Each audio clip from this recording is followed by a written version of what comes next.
मित्रांनो, सर्वात पहिली बातमी आहे एसटी कर्मचाऱ्यांच्या पगाराची। एसटी कर्मचाऱ्यांचा मार्च महिन्याचा पगार 56% होणार। एसटी कर्मचाऱ्यांना मार्च महिन्याचा 56% पगार मिळणार आहे, तर सुरक्षा रक्षकांना सुद्धा 50% पगार मिळेल, कारण तुटपुंजा निधी आहे। कर्मचाऱ्यांच्या पगारासाठी 277 कोटींची आवश्यकता असल्याचं कळतंय। मात्र या दरम्यान आपण जर बघितलं तर त्यापैकी केवळ 40 कोटींचा निधी एसटीने बँकेकडे जमा केलेला आहे आणि त्याचा थेट फटका कर्मचाऱ्यांना बसणार आहे। ही प्रशासनाची बातमी आहे। आता कर्मचाऱ्यांनो, तुम्हीच ठरवा या 56% मध्ये कशा प्रकारे खर्च भागवायचं। काही एसटी कर्मचारी म्हणत आहेत दूधवाल्याचा खर्च सुद्धा 56%च द्यायला पाहिजे। एसटी कर्मचाऱ्यांना मार्च महिन्याचा 56%च पगार मिळणार आहे। गाडीमध्ये पेट्रोल सुद्धा 56%च भरायला पाहिजे। एसटी कर्मचाऱ्यांना मार्च महिन्याचा 56%च पगार मिळणार आहे। घर भाडे सुद्धा 56%च द्यायला पाहिजे। एसटी कर्मचाऱ्यांना मार्च महिन्याचा 56%च पगार मिळणार आहे। म्हणजे सर्वच खर्च 56% केल्यावर हा महिना कसा तरी कटेल। एसटी कर्मचाऱ्यांना मार्च महिन्याचा 56%च पगार मिळणार आहे। मित्रांनो, पगाराच्या बाबतीत काही कर्मचारी बोलत आहेत की बाकीचे राहिलेले 44% कधी पगार मिळणार आहे, याचीही काहीतरी अपडेट आम्हाला द्या, अशा प्रकारचेही काही कर्मचारी बोलत आहेत। मित्रांनो, दुसरी बातमी आहे महामंडळ आणि महाराष्ट्र शासन यांची।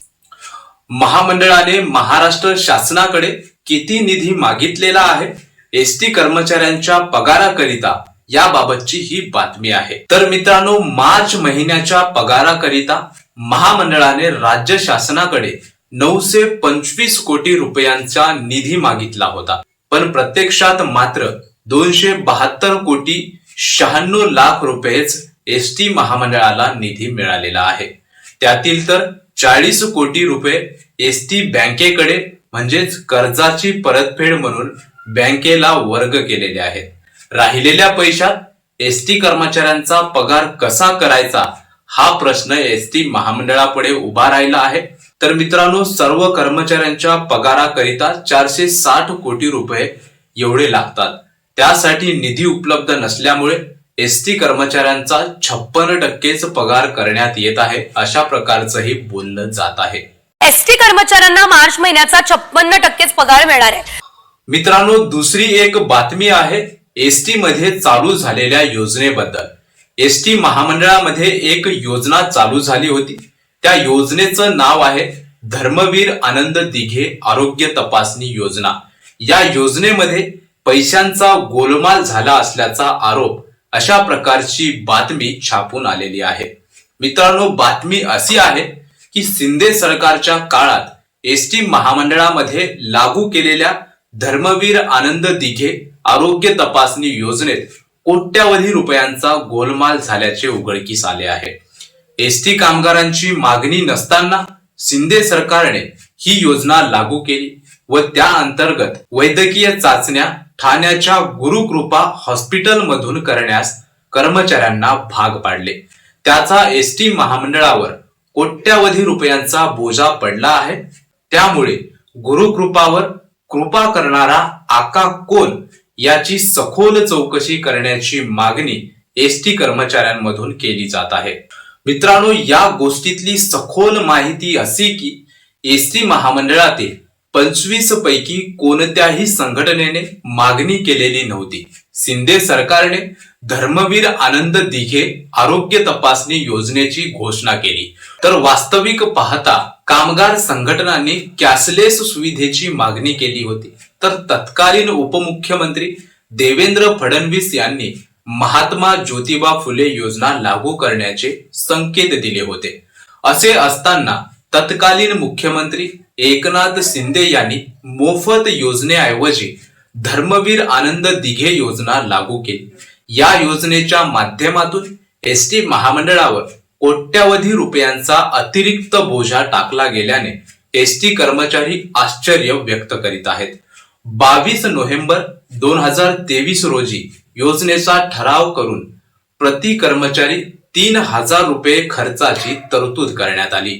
योजनेची घोषणा सरकारने केली, मात्र योजनेच्या खर्चाचा भार आर्थिक संकटातील एसटी महामंडळाच्या माथी मारल्याने शिंदे सरकारचा निर्णय संशयाच्या भोवऱ्यात सापडला आहे. दरम्यान या गोलमालाबाबत एसटी महामंडळातील मुख्य कामगार अधिकारी राकेश कोनवडेकर यांच्याशी संपर्क साधण्याचा प्रयत्न केला, मात्र त्यांनी प्रतिसाद दिलेला नाही, अशी ही एक बातमी आहे. मित्रांनो, दुसरी बातमी आहे एसटी कर्मचारी आणि त्यांच्या राहिलेल्या फरकाची. एसटी कर्मचारी म्हणत आहेत, आम्हाला जेव्हापासून पगारवाढ दिलेली आहे तेव्हापासूनचा फरक एक रकमी आमच्या खात्यात जमा करा. होय मित्रांनो, एसटी कर्मचाऱ्यांना त्या फरकाची गरज आहे. म्हणूनच सर्व एसटी कर्मचारी त्या फरकाची आतुरतेने वाट बघत आहेत. मित्रांनो, ही एक कमेंट नाही, अशा प्रकारचे कित्येक कमेंट रोज प्रत्येक एसटीच्या बातमीच्या व्हिडिओच्या खाली येत असतात. त्यामुळे त्यांचा फरक लवकर देण्यात यावा अशीच विनंती या व्हिडिओच्या माध्यमातून सरकारला करण्यात येत आहे. मित्रांनो, दुसरी बातमी आहे एसटीच्या प्रवाशांसाठी. ही बातमी प्रवाशांना खुश करणारी आहे असेही म्हटलं जात आहे. बातमी अशी आहे की रस्त्यामध्ये बस बिघाड झाल्यास त्या बसमधील प्रवाशांना त्या बसच्या तिकिटावरच उच्च दर्जाच्या बसमधून प्रवास करता येणार आहे. उच्च दर्जाच्या बसेस म्हणजेच हिरकणी बसेस किंवा शिवशाही बसेस किंवा उच्च दर्जाच्या दुसऱ्या कोणत्याही एसटी महामंडळाच्या बसेस असतील, त्या सर्व बसेस मधून त्या प्रवाशांना प्रवास करता येणार आहे. अशा प्रकारची माहिती संगमनेर आगार प्रमुख प्रशांत गुंड यांनी दिलेली आहे. मित्रांनो, दुसरी बातमी आहे एसटी बस आणि गायीच्या अपघाताची. मिळालेल्या माहितीनुसार ही बस मढा आगाराची आहे. ही बस भरधाव वेगाने येत होती तेव्हा गायीचा मालक दत्तात्रय साहेबराव सिंगटे हे रस्त्यावरून गायीला घेऊन जात होता. बस भरधाव वेगाने येत असताना ती बस त्याच्या अंगावर येत आहे असं त्याला जेव्हा भास झाला त्यावेळी तो पुलावरून खाली उडी ठोकला. अशा प्रकारची माहिती पेपरमध्ये छापून आलेली आहे. अपघात झाल्यानंतर एसटी बस पोलीस ठाण्यात दाखल करण्यात आली आहे. या अपघातात गायीचा मृत्यू झाला असून गाय ही गाभण होती अशा प्रकारे गायीच्या मालकाकडून सांगण्यात येत आहे. मित्रांनो, या आहेत एसटी महामंडळाच्या काही बातम्या. या बातम्या तुम्हाला कशा वाटल्या कमेंट करून नक्की आम्हाला सांगा. आणि तुम्ही जर एसटी कर्मचारी असाल तर तुमचे जे काही अडी अडचणी असतील ते कमेंट मध्ये नोंद करत चला, जेणेकरून तुमच्या या अडी अडचणीला सरकार समोर मांडण्यात येईल, सगळ्यांसमोर चर्चा करण्यात येईल, जेणेकरून तुमच्या अडी अडचणी लवकर सुटतील. या व्हिडिओमध्ये एवढंच. धन्यवाद.